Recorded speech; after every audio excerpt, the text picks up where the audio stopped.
Ever wanted to create professional presentations without spending a fortune on software? Google Slides is a free, powerful tool that lets you do just that. And today, I'll show you how to use it from start to finish. First, open Google Slides by going to slides.google.com. You'll see a blank presentation and a bunch of templates.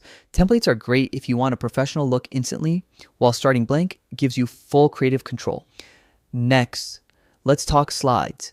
Each slide can hold text, images, videos, charts, or shapes. To add a new slide, click the plus button or press Ctrl plus M. You can easily change the layout by clicking on Layout and picking the style you need. Adding text is simple. Just click on a text box and start typing. You can change fonts, colors, and sizes from the toolbar. Want to make your presentation more visual? Click Insert to add images, videos, or charts. Google Slides even lets you insert animations and transitions to make your slides dynamic and engaging. Collaboration is where Google Slides truly shines.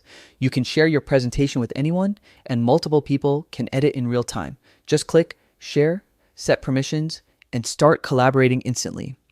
Finally, when your masterpiece is ready, download it as a PDF, PowerPoint, or even publish it online directly from Google Slides. And there you have it. A quick, easy guide to creating stunning presentations with Google Slides. With just a few clicks, you can turn your ideas into polished, professional slides that impress any audience.